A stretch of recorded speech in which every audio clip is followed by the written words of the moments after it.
Hello everyone, welcome again. Today we will continue the previous lecture that is P block elements जिसमें हमने पढ़ा था group 15 elements के बारे में। तो फिजिकल प्रॉपर्टीज पढ़ रहे थे जिसमें हमने पढ़ा था आयनिक रेडियाई, आयनाइजेशन एनर्जी। आज हम पढ़ेंगे oxidation state, metallic character, melting and boiling point. तो आइए चलते हैं कंप्यूटर स्क्रीन पर। Physical properties of group 15 elements.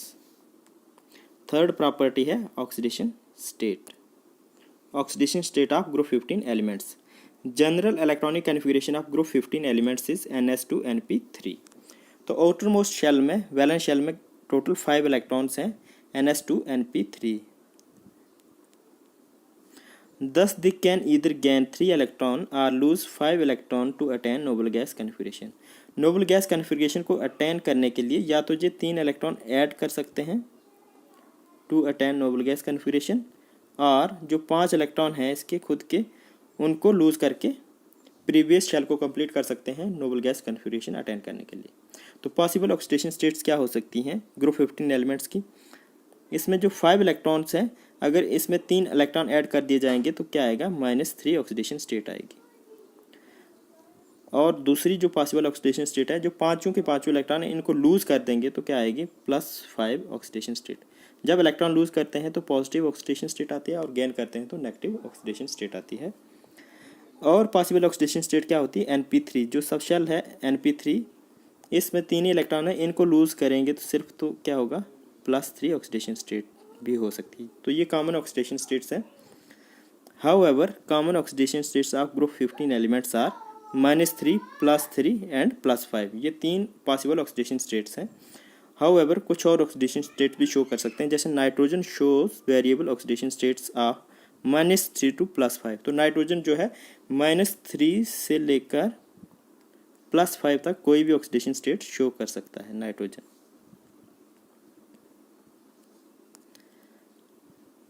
Where as phosphorus and arsenic show -3, +3 and +5 oxidation state. जो कॉमन ऑक्सीडेशन स्टेट है फास्फोरस और आर्सेनिक वही शो कर सकते हैं।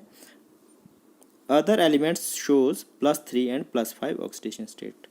जो आर्सेनिक के बाद एंटीमनी और बिस्मथ जो है वो +3 और +5 ऑक्सीडेशन स्टेट ही शो कर सकते हैं। As we move down the group the +5 oxidation state becomes unstable state become stable due to inert pair effect.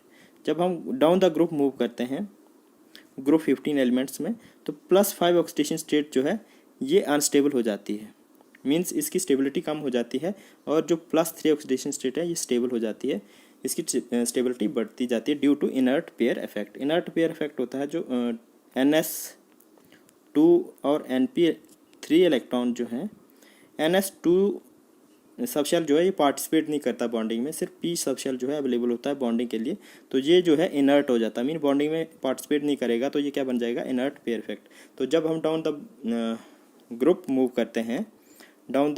करते हैं तो इसमें क्या होता है कि ये जो होता है शील्डेड हो जाता है inside n-1 d and n-2 f subshell के अंदर। स्क्रीनिंग इफेक्ट की वजह से ये जो ns2 सबशेल जो है ये शील्ड हो जाता है। जैसे कि इलेक्ट्रॉनिक कन्फिग्रेशन में हम देखते हैं, यहाँ पे देखें 6s और 6p के बीच में 4f और 5d आ रहा है, यहाँ पे भी सेम 5s और 5p के बीच में 4d आ रहा है। तो ये इन शेल्स की वजह से शील्डिंग इफेक्ट आ जाता है। शील्डिंग इफेक्ट की वजह से ये जो है ns2 जो है पार्टिसिपेट नहीं कर पाता है, तो इसको बोलते हैं हम इनर्ट पेयर इफेक्ट। तो तब क्या शो कर सकते हैं? सिर्फ +3 ऑक्सीडेशन स्टेट। तो डाउन द ग्रुप मूव करेंगे तो +3 ऑक्सीडेशन स्टेट की स्टेबिलिटी बढ़ेगी और +5 की डिक्रीज होगी stability down the group. Next है metallic character of group 15 elements. Metallic character on moving down the group the metallic character increases. जब हम डाउन द ग्रुप मूव करते हैं ग्रुप 15 एलिमेंट में तो मेटालिक करेक्टर इंक्रीज करता है। वो क्यों करता है? This is because as we move down the group atomic size increases. Atomic size increase करता है, जो हमने पहली प्रॉपर्टी पढ़ी थी। हैंस आयनाइजेशन एनर्जी डिक्रीजेज, और आयनाइजेशन एनर्जी भी डिक्रीज करती है, ये दूसरी प्रॉपर्टी पढ़ी थी। 10 electrons are easily removed and hence display metallic character. तो डाउन द ग्रुप जब हम मूव करते हैं एटॉमिक साइज बढ़ेगा, आयनाइजेशन एनर्जी कम होगी, तो इलेक्ट्रॉन इजीली रिमूव कर सकते हैं, फ्री हो सकते हैं इलेक्ट्रॉन।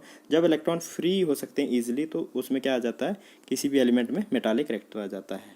तो डाउन द ग्रुप जब हम मूव करते हैं फ्रॉम नाइट्रोजन टू बिस्मथ, तो उसमें क्या होता है, मेटालिक कैरेक्टर इंक्रीज करता है। जैसे ये डाउन द ग्रुप नाइट्रोजन और फास्फोरस जो है नॉन मेटल्स हैं, आर्सेनिक एंटीमनी मेटलॉइड्स है, और बिस्मथ जो है मेटल है। Melting and boiling point of group 15 elements. The melting point of group 15 elements first increases up to arsenic. तो melting point जो है ग्रुप 15 एलिमेंट्स में अप टू आर्सेनिक जो है इंक्रीज करता है, देन डिक्रीजेज टू बिस्मथ, और जब हम बिस्मथ की तरफ जाते हैं तो फिर डिक्रीज करना शुरू कर देता है। This is due to inert pair effect. Inert pair effect के बारे में बताया, जो NS2 इलेक्ट्रॉन जो है वो शील्ड हो जाता है, बॉन्डिंग के लिए अवेलेबल नहीं होता है। तो 3 ही बॉन्ड बना सकते हैं एंटीमनी, Sb है फॉर्मूला, और बिस्मथ, ये जो है सिर्फ 3 बॉन्ड जो ही इजीली बना सकते हैं। तो इनर्ट पेयर इफेक्ट की वजह से जो है ये जो है मेल्टिंग एंड बॉइलिंग पॉइंट जो है डिक्रीज होता है। Antimony and bismuth form 3 covalent bond instead of 5 covalent bond. तो 3 ही कोवलेंट बॉन्ड बना सकते हैं, and hence weaken the attraction among them.